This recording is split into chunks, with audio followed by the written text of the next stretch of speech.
नमस्कार विद्यार्थी मित्रांनो, तुम्हा सर्वांचं आपल्या या नवीन YouTube व्हिडिओमध्ये खूप खूप स्वागत आहे. तर आजच्या व्हिडिओमध्ये आपण MH, BBA, BCA, BMS आणि BBM CET जो सगळ्यात मेन टॉपिक आहे, जो म्हणजे कम्प्युटर बेसिक्स या टॉपिकवरती आपण मोस्ट इम्पॉर्टंट MCQ क्वेश्चन्स पाहणार आहोत. तर तुम्ही सगळे या व्हिडिओला शेवटपर्यंत नक्की बघा आणि जर व्हिडिओ आवडला असेल तर लाईक करा, सबस्क्राईब करा आणि तुमच्या मित्रांसोबत हा व्हिडिओ नक्की शेअर करा. सो चला मित्रांनो, आपण क्वेश्चनकडे लगेच वळूया. तर पहिला क्वेश्चन आहे, which of the following is not true about computer files. तर मित्रांनो, इथे सगळ्यात पहिली एक पॉईंट तुम्ही नोट करून घ्या, की क्वेश्चन नीट वाचायचा. इथे क्वेश्चनमध्ये काय विचारलंय, तर नॉट ट्रू विचारलंय. ठीक आहे. आणि मग तुम्ही ऑप्शन्स पाहत जा. तर ऑप्शन्स आहेत, they are collection of data save to a storage medium, every file has a file name, a file extension is established by the user to indicate the computer on which it was created, आणि fourth आहे, all files contain data. तर मित्रांनो, correct answer असेल option C. ते म्हणजे a file extension is established by the user to indicate the computer on which it was created. Okay. आता तुम्हाला एक गोष्ट नोटीस केली असेल तुम्ही, बऱ्याच वेळेस जेव्हा आपण कोणती पीपीटी किंवा पीडीएफ आपण जेव्हा सेव्ह करतो, तेव्हा सेव्ह ॲज केल्यावरती तुम्हाला तिथे डायरेक्टली फाईल खाली फाईलचं एक्सटेन्शन दिसतं. सो इथे फाईलचं एक्सटेन्शन तुम्ही इस्टॅब्लिश नाही केलंय, कारण ते आधीच तुमच्या सिस्टममध्ये प्री डिफाईन्ड असतं. ओके.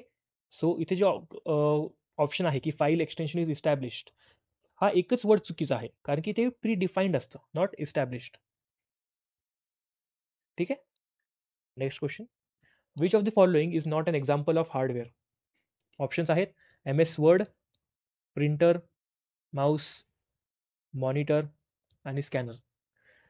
तर मित्रांनो, तुम्ही ऑप्शन बघताच तुम्हाला कळलं असेल की नेमकं आन्सर काय असेल. कारण की या ज्या गोष्टी आहेत, प्रिंटर असो, मॉनिटर असो, माऊस, स्कॅनर, या गोष्टी हार्डवेअर आहेत. कारण की आपण त्यांना यूज करतो, आपण त्यांना ॲज अ फिजिकल आहेत ते सगळ्या गोष्टी.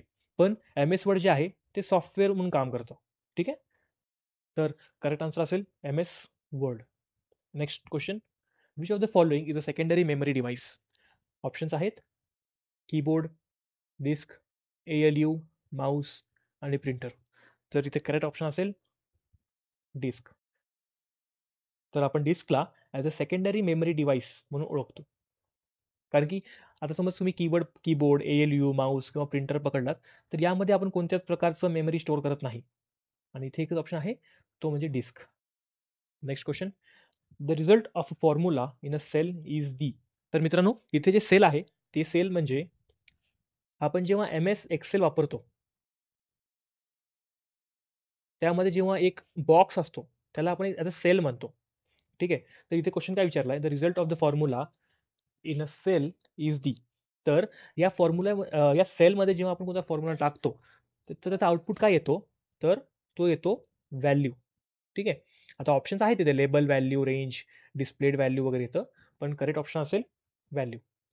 नेक्स्ट क्वेश्चन बघूया. Which of the following is not a storage device. तर मित्रांनो, क्वेश्चन नीट वाचून घ्या, इथे नॉट म्हणलं आहे.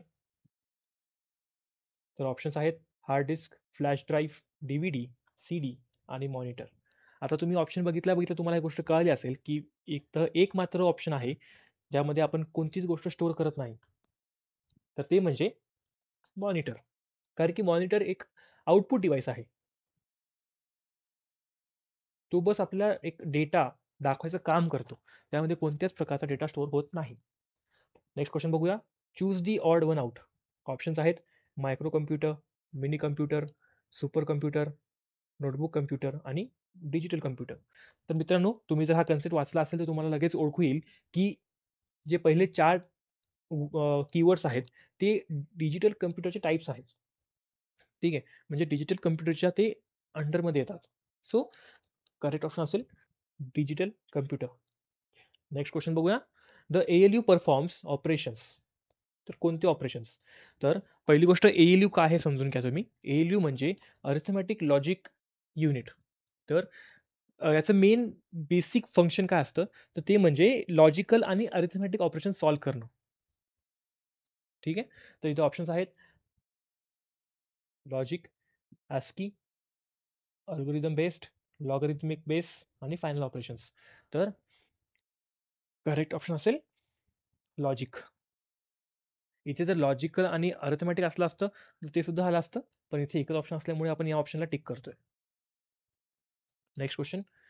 Dash is the part of computer that does the arithmetic calculations. आता हा क्वेश्चन खरं तिथे नसायला पाहिजे, कारण की याचं सेम एक्सप्लेनेशन आपण मागच्या क्वेश्चनमध्ये पाहिलंय. तर ऑप्शन्स आहेत OS म्हणजे ऑपरेटिंग सिस्टीम, मग ALU, मग CPU जे की सेंट्रल प्रोसेसिंग युनिट असतं, मग मेमरी आणि प्रिंटर. तर इथे करेक्ट आन्सर असेल ते म्हणजे ALU. आता इथे ऑपरेटिंग सिस्टीम होतं, CPU आहे, मेमरी आहे, प्रिंटर आहे, पण जे फक्त अरिथमॅटिक कॅल्क्युलेशन करतं ते म्हणजे ALU करतं. Next question. In a sequence of event that take place in an instruction cycle, the first cycle is, options आहेत storage cycle, executive cycle, fetch cycle, decode cycle आणि code cycle. तर इथे correct answer असेल fetch cycle. तर हे बघा, कोणतंही instruction पूर्ण करण्यासाठी सगळ्यात पहिला स्टेप असतो तो म्हणजे फेच करणं. फेच म्हणजे काय, तर कोणताही डेटा एक्स्ट्रॅक्ट करणं. त्यासाठी ऑप्शन असेल fetch cycle. Next question. Peripheral devices such as printer and plotters are considered to be, options आहेत हार्डवेअर, सॉफ्टवेअर, डेटा, इन्फॉर्मेशन आणि नन ऑफ दिस. तर करेक्ट आन्सर असेल हार्डवेअर. कारण की हे जे दोन गोष्टी आहेत ना, ते फिजिकल डिव्हाइसेस आहेत. ठीक आहे, जी तुम्ही वापरू शकता, तुमच्या समोर असतात, तुम्ही त्याला टच करू शकता, तुम्ही त्याला वापरू शकता, पाहू शकता. त्यामुळे त्याला आपण हार्डवेअरमध्ये पकडतो. तर विद्यार्थी मित्रांनो, आपण आजचा व्हिडिओ इथेच थांबूया. तुम्हाला काही डाऊट्स असतील तर मला कमेंट करा. तुम्हाला दुसऱ्या कोणत्या गोष्टीची काही ॲडवाईस पाहिजे असेल किंवा कोणत्याही टॉपिकवरती व्हिडिओ पाहिजे असेल तर ते पण मला सांगा. मी नक्की त्याच्यावरती व्हिडिओ बनवेल. आणि बाय बाय.